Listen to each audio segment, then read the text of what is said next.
नमस्कार दोस्तों। आप सबने रामायण में एक दोहा अवश्य पढ़ी होगी। जाहि विधि राखे राम ताहि विधि रहिए। इसमें काफ़ी सारे आपने गाने भी सुने होंगे। मैंने अपने दिल से कहा कि ढूंढ लाना खुशी। दोस्तों, मैं ही नहीं, अक्सर हम सब यही करते हैं। खुशी बाहर ढूंढते रहते हैं। कई बार हम सुख और खुशी में अंतर नहीं कर पाते। कभी सोचते हैं कि अगर मेरे पास भी गाड़ी होती तो मैं खुश हो जाता या खुश हो जाती। कभी यह सोचते हैं कि मेरे पति या मेरी पत्नी मुझसे अच्छे से बात कर लेते या मेरा अच्छे से ध्यान रखते तो मैं खुश हो जाता या खुश हो जाती। कुल मिलाकर हमारी खुशी दूसरों पर निर्भर हो जाती है, जबकि खुशी कहीं बाहर नहीं, किसी दूसरे पर नहीं, बल्कि हमारे भीतर ही है, हम पर निर्भर है। हम अपनी खुशी को स्वयं महसूस कर सकते हैं। हमारे रामायण के रचयिता स्वामी तुलसीदास जी ने भी रामचरितमानस में खुश रहने का महामंत्र दिया है। कौन सा है? वही दोहा, जाहि विधि राखे राम ताहि विधि रहिए। इसका भावार्थ यही है कि जो जैसा है उसे वैसा ही स्वीकार कर लेना, उसमें ही आनंदित होना। हमेशा उद्विग्न ही बने रहेंगे, हमेशा प्रसन्न रहेंगे।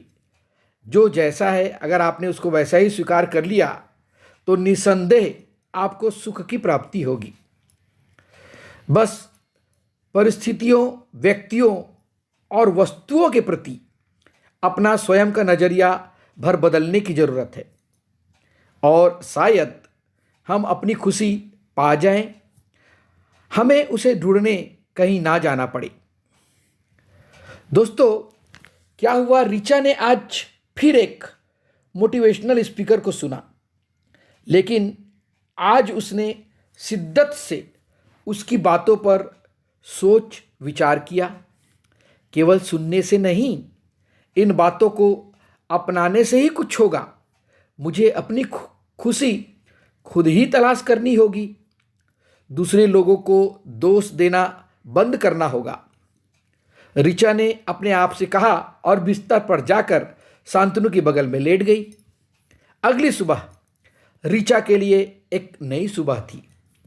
वह प्रतिदिन से 30 मिनट पहले उठ गई और उठकर उसने आज की एक और खूबसूरत सुबह के लिए ईश्वर को धन्यवाद दिया तथा अपने आप से इसे और खूबसूरत दिन बनाने का वादा किया। छत पर पंछियों की चहचहाहट के बीच उसने प्राणायाम और कुछ योगासन किए। मज़े की बात, उसे सुकून और शांति महसूस हुई। आज उसने सोच लिया था कि वह किसी भी व्यक्ति के किसी भी व्यवहार पर नकारात्मक प्रतिक्रिया नहीं देगी, बल्कि शांति और प्यार से उन्हें अपनी बात समझाने की कोशिश करेगी।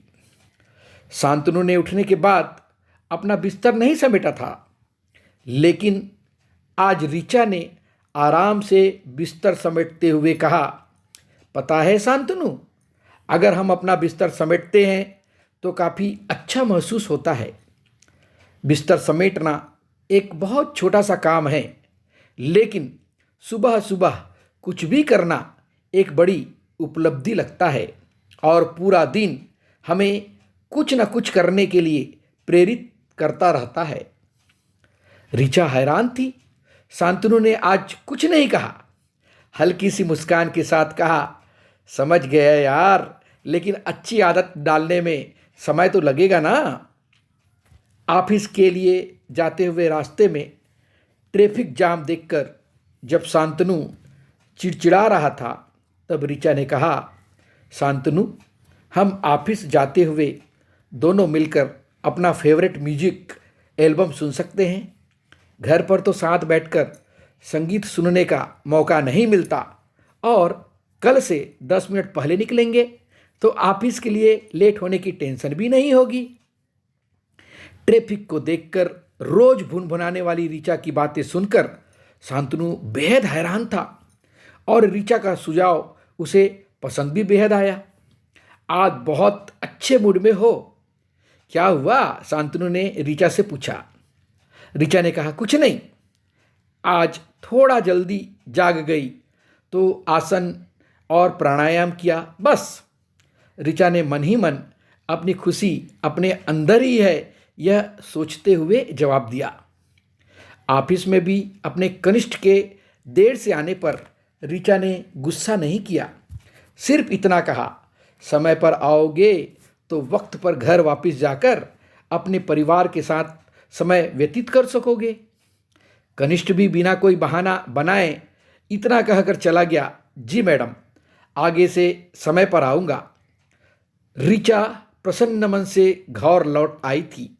उसने अपनी खुशी अपने अंदर ही जो ढूंढी थी। तो समझ गए ना दोस्तों, हमारी खुशी कहीं और नहीं, हमारी खुशी हमारे अंदर ही है। इसलिए इतनी पुरानी ग्रंथ हमारे रामायण में ये दोहा आता है, जाहि विधि राखे राम ताहि विधि रहिए। नमस्कार दोस्तों, आपका दिन शुभ हो। सादर धन्यवाद।